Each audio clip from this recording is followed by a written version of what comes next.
Greeks. The people glorious and arrogant, valiant and headstrong.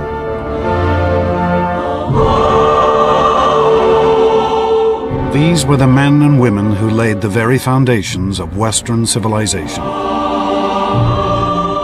Their monuments still recall perhaps the most extraordinary 2 centuries in history. A time which saw the birth of science and politics, philosophy, literature and drama. Which saw the creation of art and architecture we still strive to equal.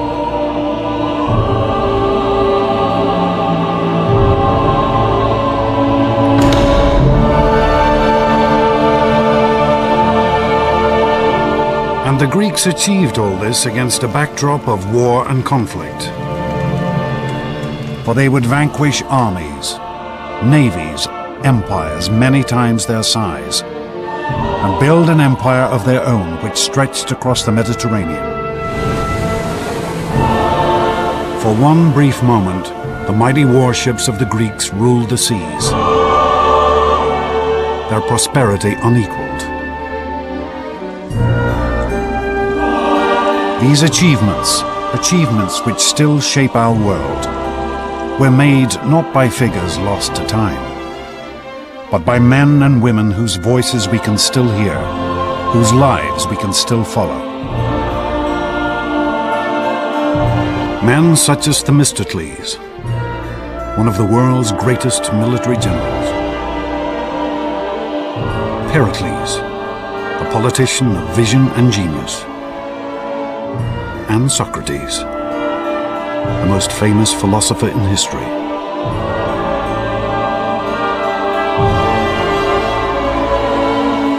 This is the story of these astonishing individuals, of the rise and fall of a civilization that changed the world.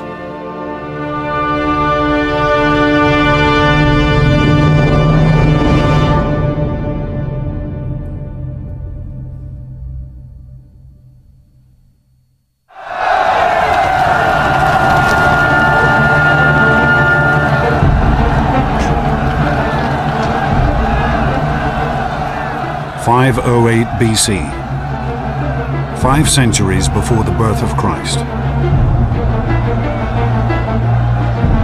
In a town called Athens, a tiny city in mainland Greece, pandemonium ruled the streets. The ordinary people had turned on their rulers, demanding freedom from centuries of oppression.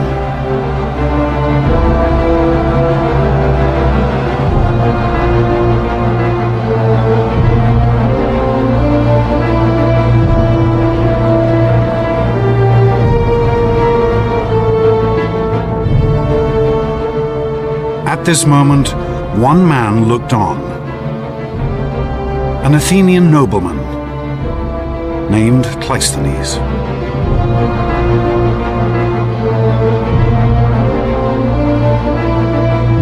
Cleisthenes had been brought up from birth to be a ruler, to look down on these common people with contempt.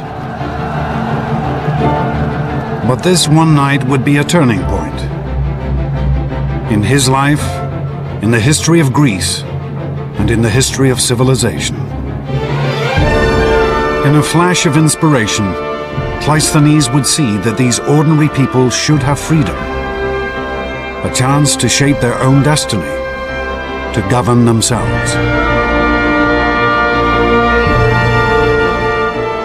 And with this decision, Cleisthenes would set his fellow Greeks on the path to empire.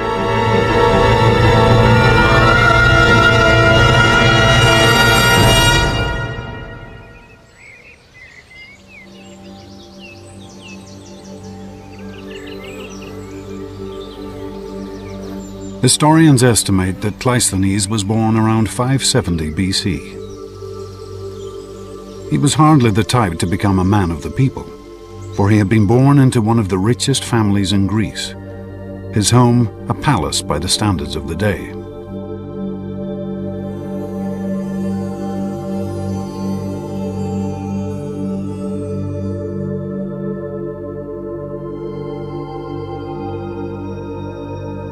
Cleisthenes' family were called the Alcmaeonids. They were a wealthy and long-established political dynasty. He grew up in a world of great privilege, a world in which men of an elite background would expect to have certain privileges just given to them. The origin of Cleisthenes' family fortune is a tale typical of ancient Greece.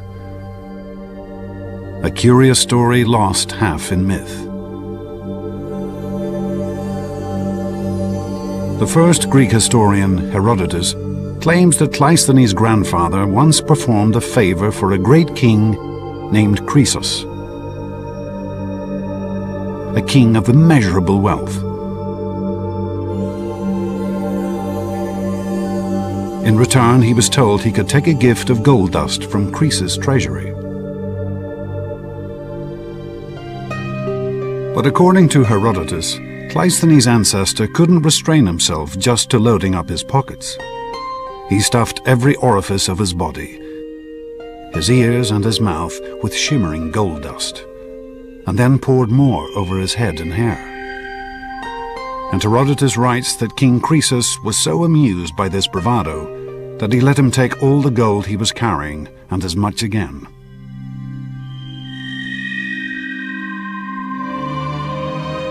But whatever the source of Cleisthenes' family wealth, there is no doubt that they had used it effectively to gain power.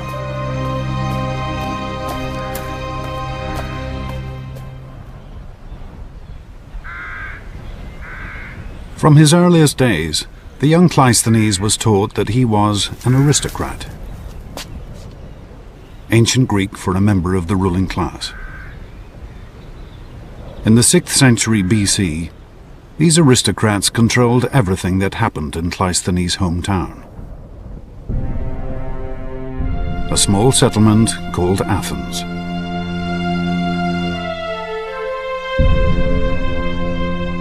Athens lay in the center of a Mediterranean peninsula which Cleisthenes knew as Hellas, and which we now call Greece.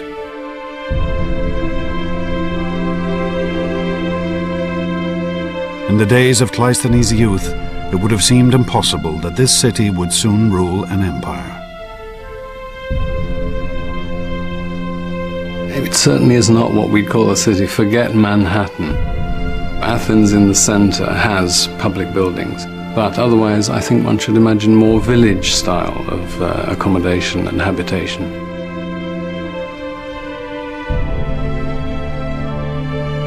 The town was built around the Acropolis, a steep-sided outcrop of bare rock, a stronghold from which the Athenians could fend off the attacks of their neighbors.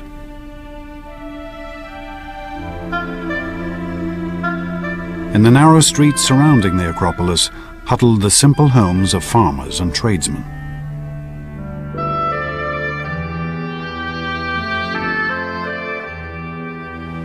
Most of the houses, perhaps mud brick. There was no sewage, there was no waste collection. We would find it very much like wandering through a third world village. You would certainly be able to smell Athens as you approached it. For men, life was passed working in the fields or in basic crafts. Women spent their days cloistered in the home, cooking, spinning, weaving. For these Athenians, reading and writing was a rare skill.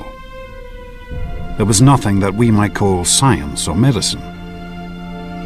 Life expectancy at birth was less than 15 years. I think the idea that ancient Greek life was nasty, brutish, and short would be entirely accurate. Certainly, life was extremely tough.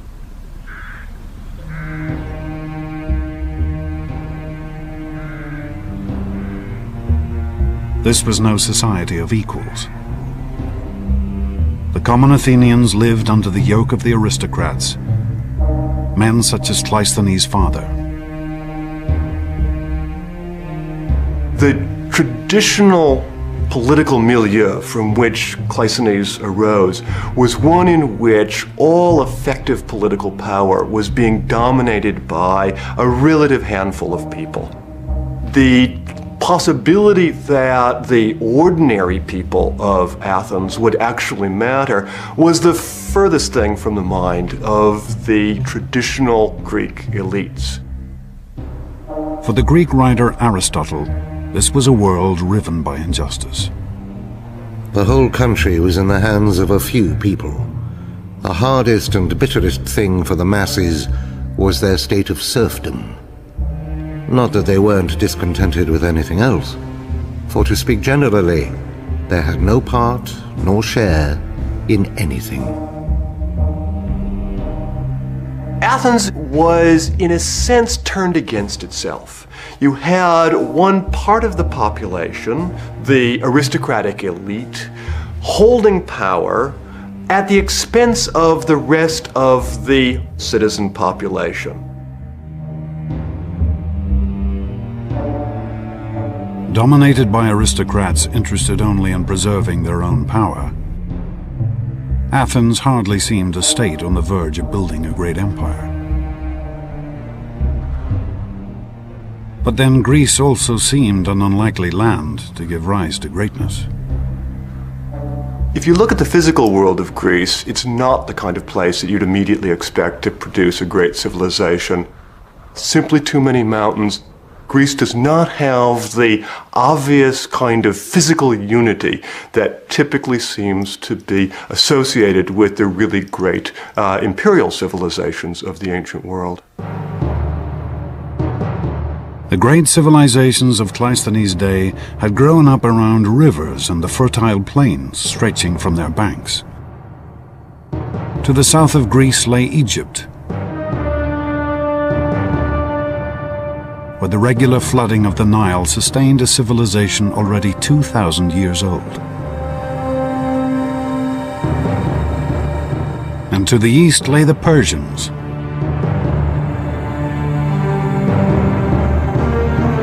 at the heart of their empire lay the Tigris and Euphrates rivers. This was the very birthplace of civilization, the home of the world's first cities.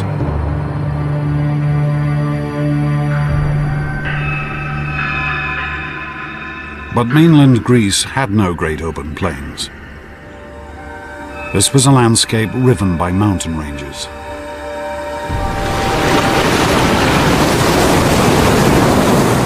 Off her coast lay countless tiny islands. It seemed impossible for a single ruler to dominate this fragmented world.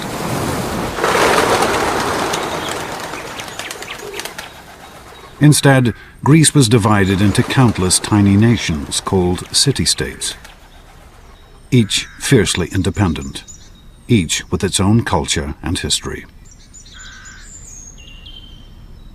In Cleisthenes' time, there were over 1,000 of these city-states, jostling with each other for land and power.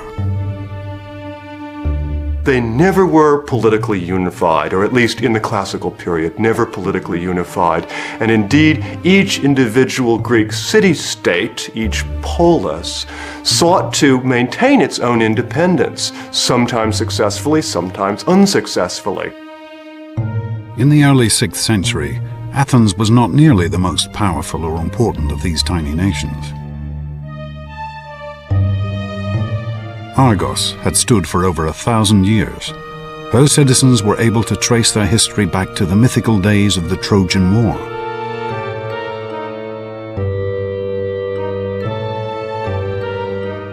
The Corinthians dominated Greek trade. Their ships plied the Mediterranean, ferrying goods back and forth from Egypt, Assyria, and Italy.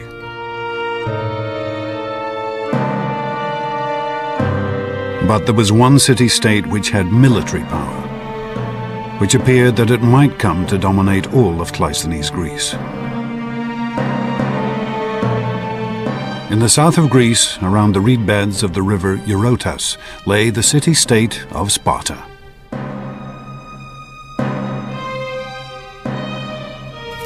The Spartans were brought up from birth to be soldiers,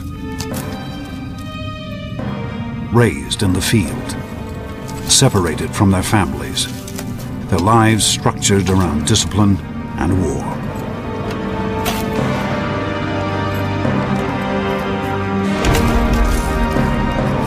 The centre of an average Spartan man's life was his barracks, and he was brought up to be a military man. The Spartans lived a life stripped of comforts, with few possessions apart from their weapons, and their cloaks dyed red to conceal their or their victims' blood. Spartans were brought up to put up with anything, and all sorts of stories, the best being of a visiting Sybarite visiting Sparta, eating the local food, and saying now he understood why the Spartans were so willing to die, because death was as nothing to eating their food. The Spartans were ruthless expansionists. By Cleisthenes' time, they had conquered all of the surrounding regions, more than 4,000 square miles. And they had reduced these conquered populations to a slave class known as the Helots. The Helots were forced to work in the fields for their Spartan overlords, and they were ruled with an iron fist.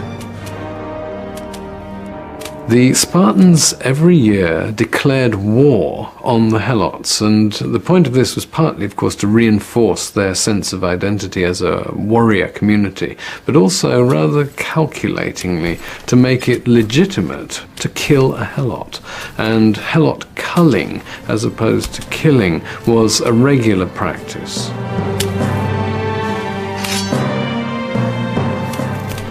If there was any part of Cleisthenes' Greece that looked like it might build an empire, it was Sparta. For the rest of the Greeks, they were a threat, always on the horizon.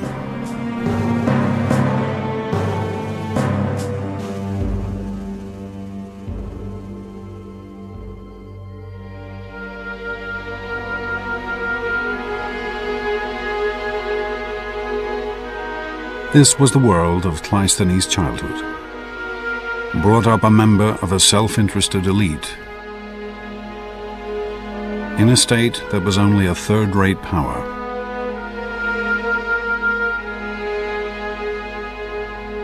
It was an unlikely beginning for the man who would set Greece on the path to empire.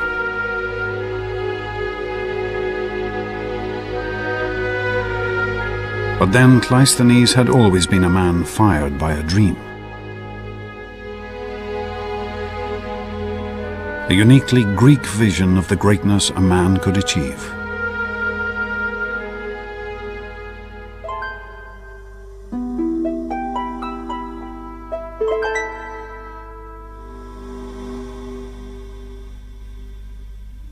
If there was one thing that inspired Cleisthenes and his fellow Greeks, it was their stories, ancient tales and myths.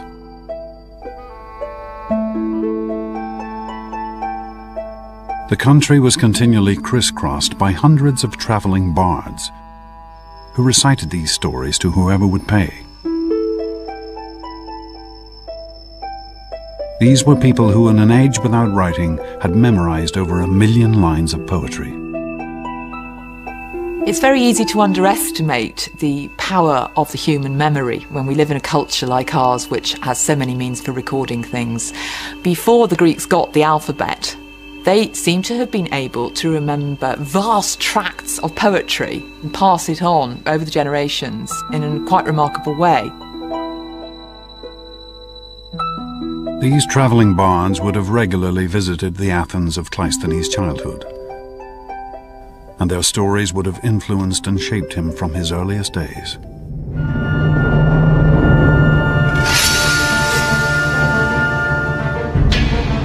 The two most famous tales these singers told are still preserved: the Iliad and the Odyssey, composed by the legendary poet Homer.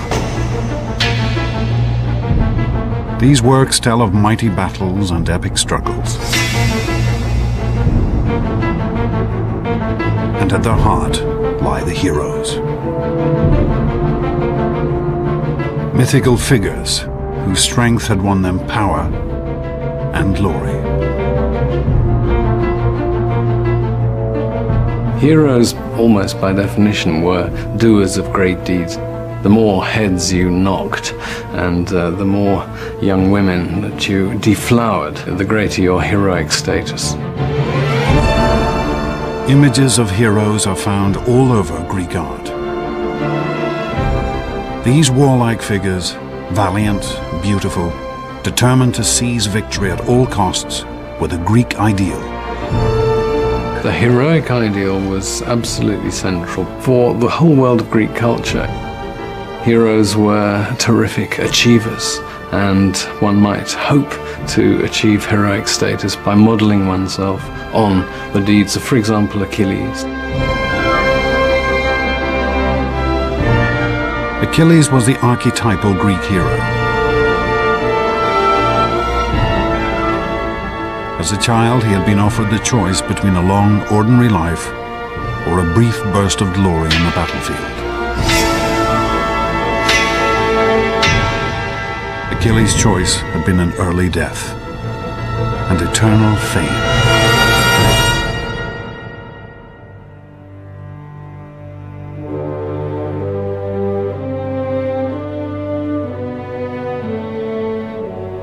This, the vision of the hero, the ideal of the man of action, was the model that Cleisthenes was brought up to follow.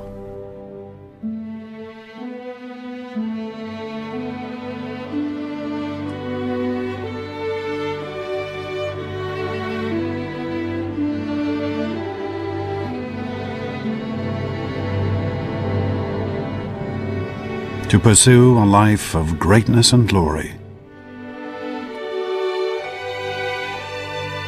won through strength and valor.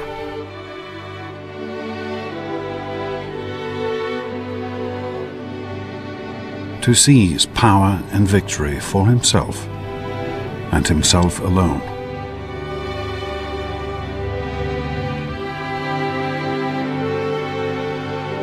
To become a real-life hero.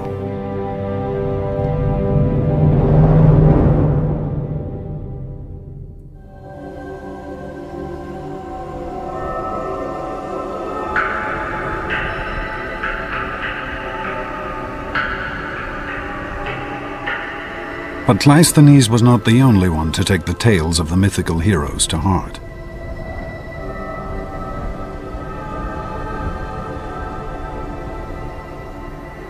There's a big change in the middle of the 6th century when one man seizes control of the government as what the Greeks called a tyrant.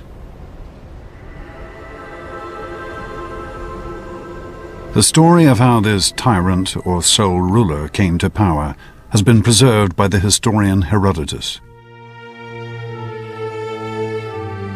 One day, a man of dignified and noble bearing rode into the city of Athens.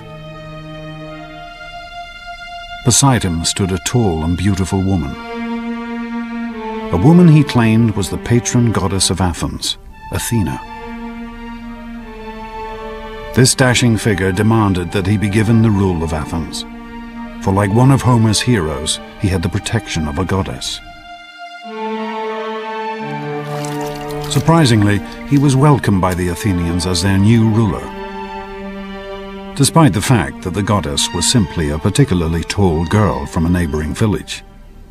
And the heroic figure was an ordinary man called Pisistratus, Cleisthenes' own brother-in-law. Pisistratus was, I think, an excellent politician. He was a man, without doubt, with an eye for the main chance. But as he consolidated his rule, it became clear that Pisistratus had far greater ambitions than simply gaining power.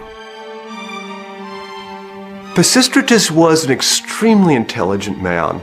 He clearly understood that if he was going to maintain control of Athens, if he was going to be able to consolidate his rule and pass it on to his sons, which is clearly his ambition, he would have to find allies. Pisistratus took an extraordinary step. He turned to the common Athenians for support, undermining the whole hierarchy of aristocrats and commoners that had endured for centuries.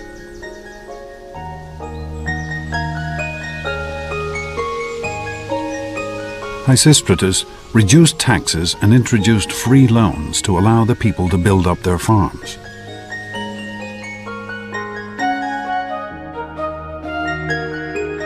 And by offering the Athenians the chance of prosperity, Pisistratus began to transform his city.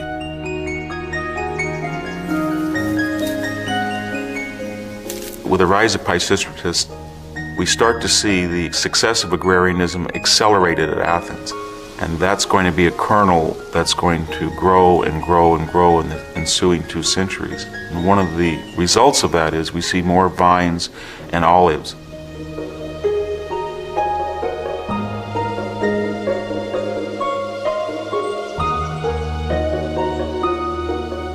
Olive trees manifest themselves in every aspect of Greek culture. Economically, they allow people to have cooking oil, they allow people to eat olives, they allow people to use lubricants, soap, fuel, so it's a very valuable economic commodity. The land around Athens produced excellent olives, the best in the Greek world. And as production soared, the Athenians found a ready market for this oil.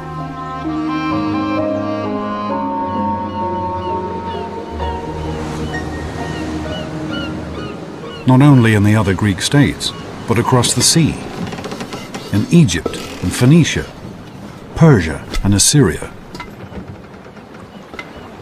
For Athens was ideally situated to export to the entire eastern Mediterranean. Greece is in the middle of an extraordinary grouping of ancient civilizations.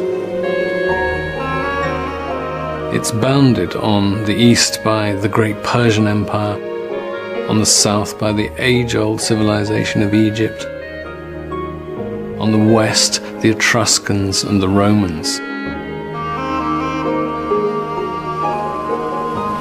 Greeks were scattered. Plato has a rather nice phrase, like ants or frogs round a pond. The eastern Mediterranean was the greatest marketplace of the ancient world. It seemed that everyone had something to sell. Grain from Scythia, salt fish from the Black Sea, wine from the great vineyards of the island of Chios, gold, silver, art and finery from Egypt. And everyone was willing to trade for Athenian olive oil. As goods flowed in and out of the Athenian harbor, the Athenians found their wealth and prosperity on the rise.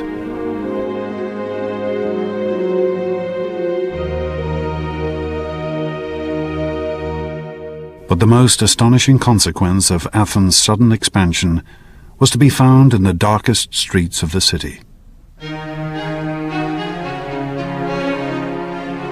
Athens' first great artistic legacy, the vase.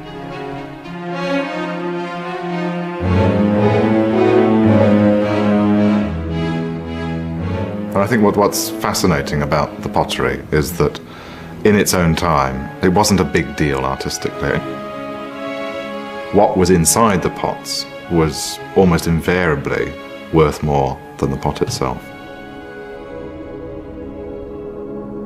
Here in the area known as the Keramikos, ancient Athens' red light district, could also be found the potters' workshops. These common artisans were amongst the lowest of the low in Athenian society. If you were a potter in Athenian society, I won't say you were the scum of the earth, but you certainly had no especial respect. It was hard, incessant work, unenvied by the citizen population. Pottery had been a staple across the ancient world for hundreds of years, used in the kitchen at home and for transporting oils and food. But it had always been simple in design, using geometric patterns and basic figures, designs based on Egyptian and Assyrian art.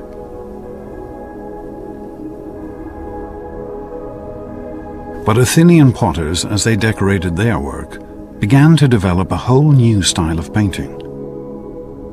A freshness and a naturalism never before seen. A style still astonishing today. It's now become almost commonplace for a Greek vase on the modern antiquities market to fetch millions of dollars or pounds. And if the makers of those vases had any idea of what we were shelling out for them, their graves would spin with either resentment or just absolute hilarity. These Athenian potters seem to have been motivated not by the idea of producing great art for eternity, but of outdoing each other. On one particularly fine vase, we find the proud comment, "Euthymides, son of Polias, drew this." and then underneath, "And I'll bet Euphronius couldn't have managed it."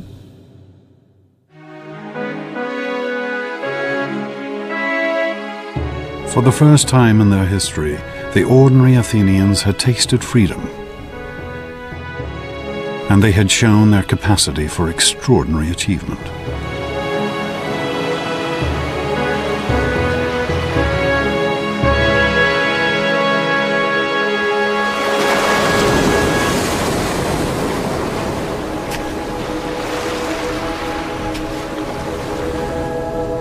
Cleisthenes grew to manhood under Pisistratus' rule.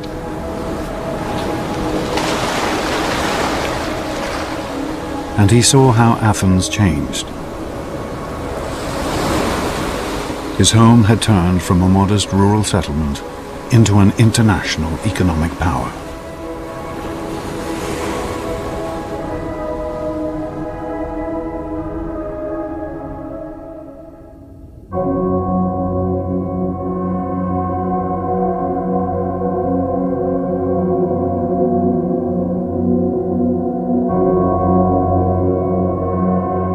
But Pisistratus' rule of benevolent tyranny was not to last forever. In the year 527 BC, he died and was laid to rest here in the Athenian graveyard. His son Hippias took over. At first, Hippias followed in his father's footsteps, ruling Athens with a fair hand. But soon, the Athenians discovered the perilous nature of tyranny.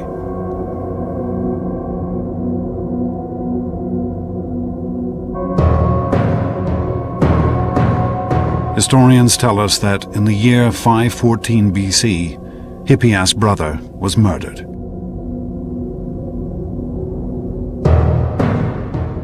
Aggrieved and bitter, the tyrant's behavior completely changed. Hippias not only executed the murderers, but cruelly tortured one of their wives to death as well.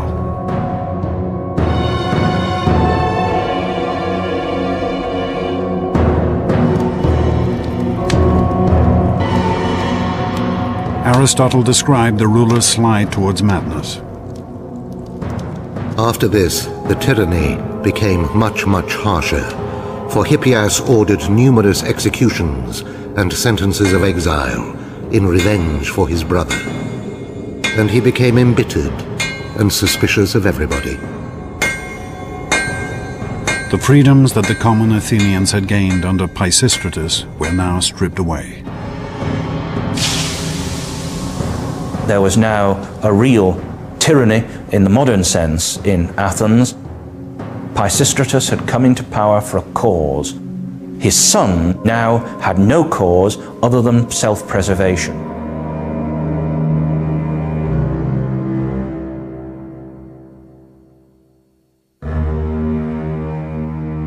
Life for Cleisthenes had now become increasingly dangerous.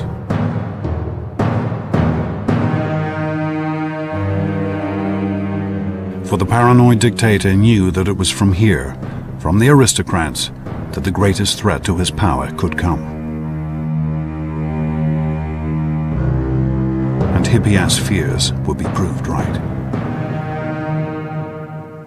With the hardening of the attitude of the tyranny, the time now seemed to be ripe.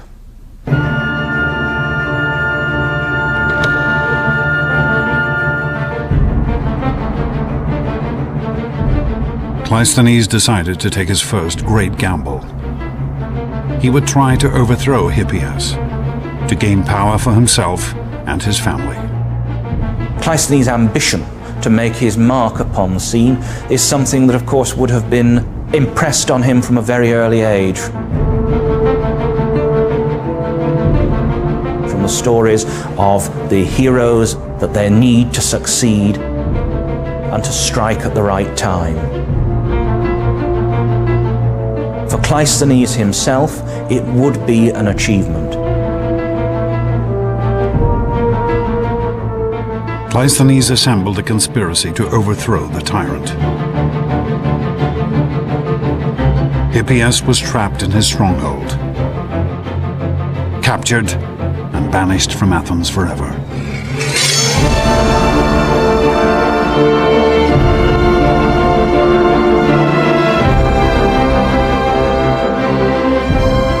The year was 510 BC, and Cleisthenes was now one of the most powerful figures in Athens.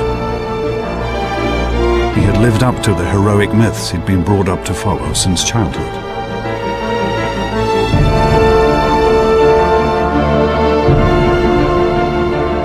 But Greek society was changing. The heroic urge that drove Cleisthenes was no longer reserved for the elite. It was now permeating every level of Greek society.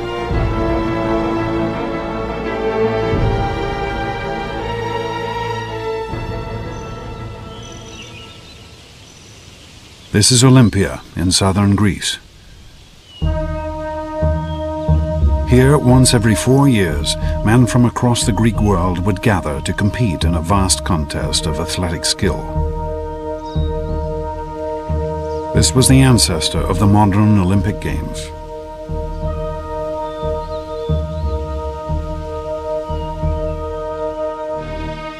For the ancient travel writer Pausanias, the Olympics were the highlight of any visit to Greece. Many are the sights to be seen in Greece, and many are the wonders to be heard. But on nothing does heaven bestow more care than the Olympic Games. The Olympic Games were founded in 776 BC, 2 centuries before Cleisthenes had even been born. Then they had been an exclusive competition for the wealthiest of the Greeks. But by Cleisthenes' time, the Games had evolved to allow anyone to take part. A nobleman could now race against a potter, a king against a fishmonger. The Olympic Games were a chance for any Greeks to display the sort of heroic qualities that the heroes of Homer had displayed. The competitions had their roots in the skills required on the ancient battlefield. Chariot racing, running, wrestling, boxing. But here there was no real prize, just a wreath of olives, and fame throughout Greece.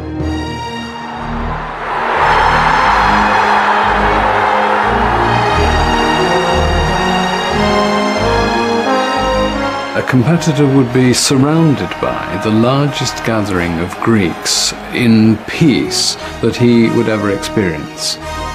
Perhaps as many as 40,000 Greeks would gather for the Olympic Games.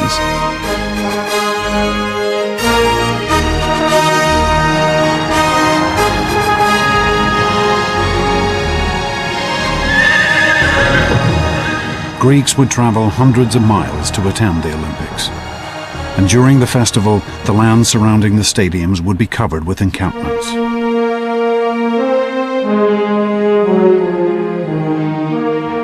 But the games were very much a male experience. Women were prohibited from entering the competitions, or even the stadium.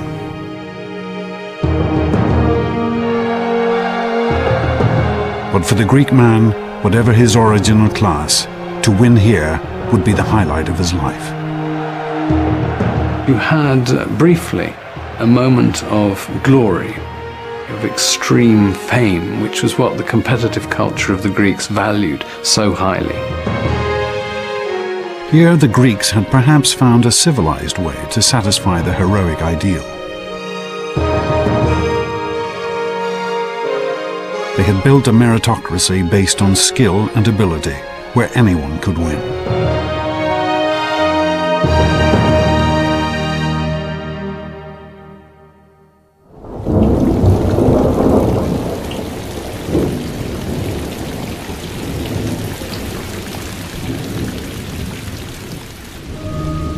But a world where everyone could seize victory could only make Athens even more unstable. As soon as Cleisthenes gained power, he found that others were conspiring against him. Here, heroism still meant one thing: seize power whenever and however you can. The only rule is that you get what you can, and that you fight. You have to go in there and show that you can win.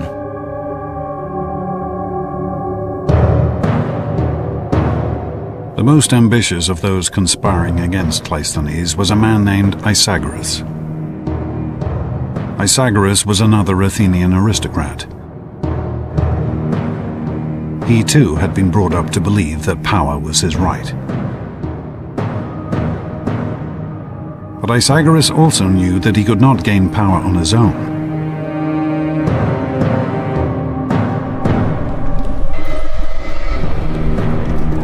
Isagoras took an unprecedented step. He turned outside Athens for support. He sent a message to the Spartans, Greece's most feared warriors.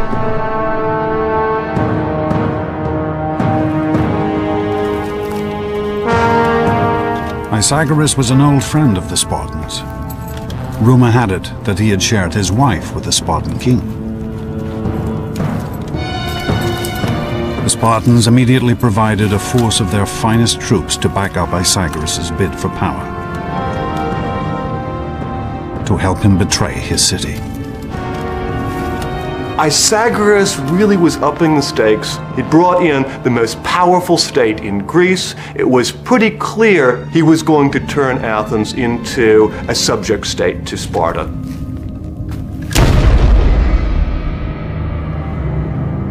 With his Spartan force, Isagoras staged a coup, seizing control of Athens. He and his troops would rule from the high point of the city, the stronghold atop the Acropolis.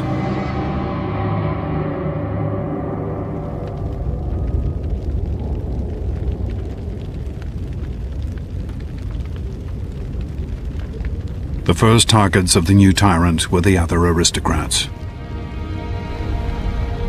Cleisthenes most of all.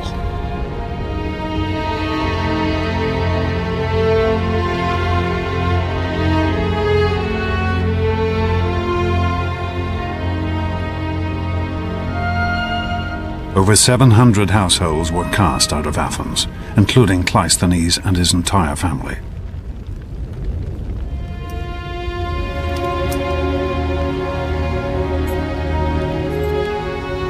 Cleisthenes would leave his city living once again under the hand of a despotic dictator. A dictator who now ruled with the support of the most fearsome power in Greece, the Spartans. For Cleisthenes, all his childhood lessons seemed betrayed.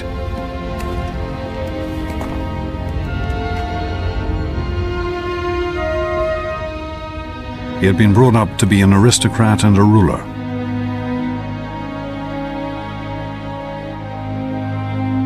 To emulate the mythical heroes. But all this had led to was conflict and feuding, death and exile, power struggles amongst an aristocratic elite.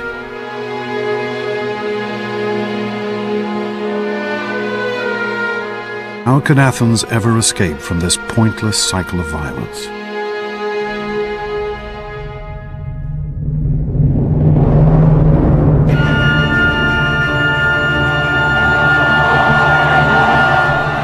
But even as Cleisthenes agonized in exile, Athens was rocked by an extraordinary event.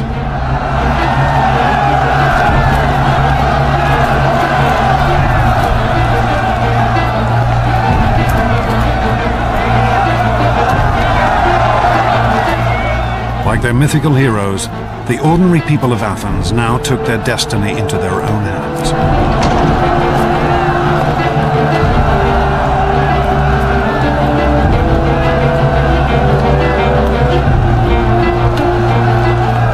They rose up in revolution.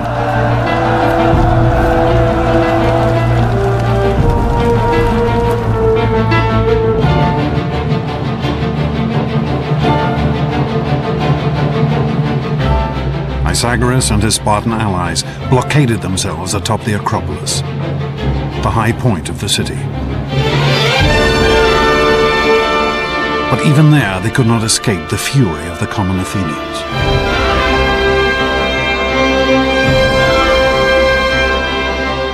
For 2 days and nights, Pythagoras held out against this extraordinary uprising. Until finally, on the morning of the third day, he was forced to surrender.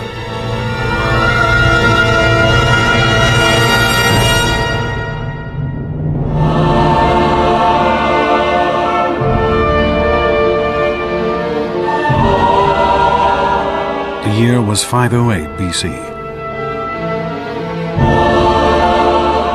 This would be Athens' first step to empire and glory. For the first time in recorded history, the people had turned on their rulers and seized power for themselves.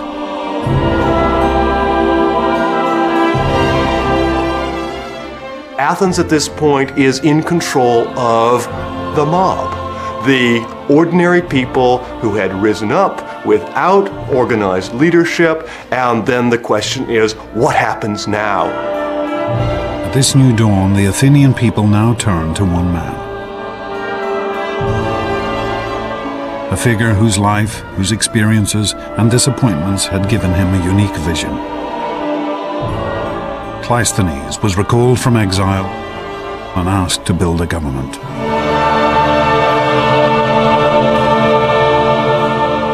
When Cleisthenes returned to Athens after the expulsion of the Spartans, he faced a really remarkable challenge. There was no possibility for just simply putting back in power a group of aristocrats. There was no possibility for him to declare himself tyrant. In a sense, what Cleisthenes had to do is design a revolutionary governmental solution for a revolutionary political situation.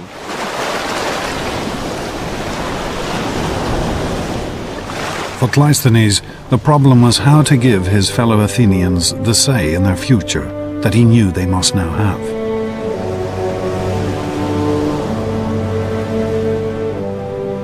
On an Athenian hillside, he had a great meeting place carved out from the bare rock. Here, in the shadow of the Acropolis, the citizens of Athens could now gather to discuss the future of their state.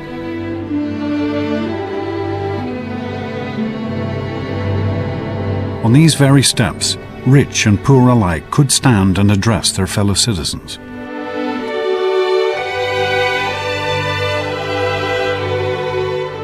This is the ancestor of the British House of Commons, the American Congress, of parliaments across the world.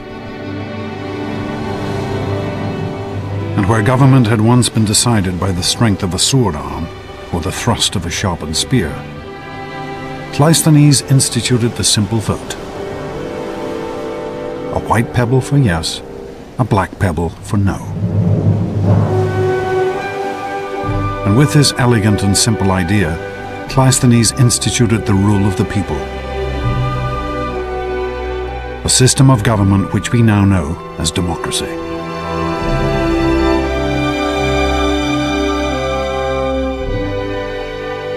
The Great Athenian Assembly would gather every 9 days to vote on issues covering the entire administration of the state, from the raising of taxes to the building of roads, from the price of figs to the declaration of war.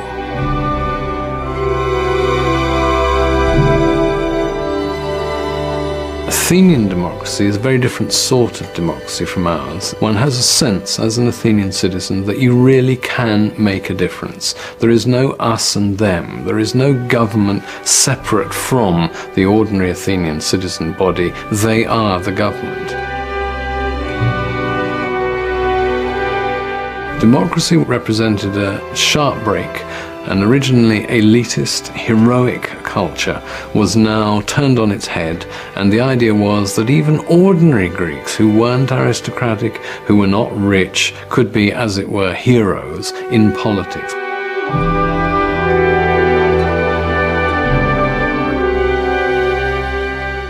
It was a system of government that would transform this tiny state, and would set off one of the greatest flowerings of civilization the world had ever seen.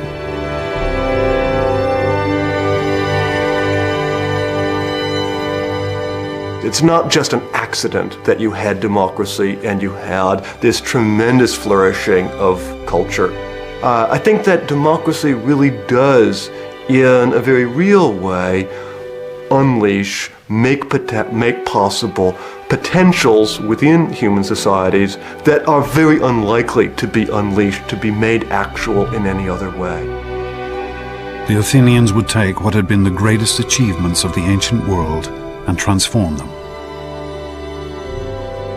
They would take the monumental pyramids and temples of the Egyptian pharaohs and with them build an architecture of grace and splendor. They would take the myths and tales of the traveling bards and transform them into theater, entertainment for a whole city. And the great stone sculptures of Assyria and Egypt would be remade with an intimacy and emotion that still touches us today.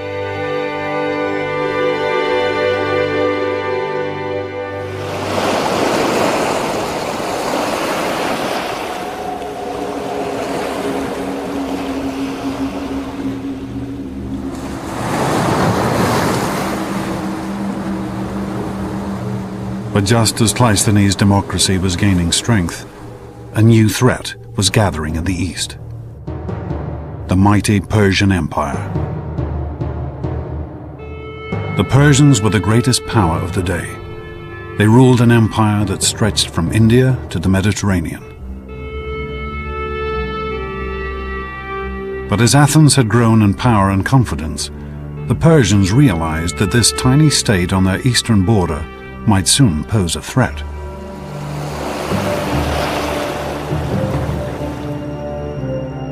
They mobilized a force of 30,000 men to invade Greece immediately.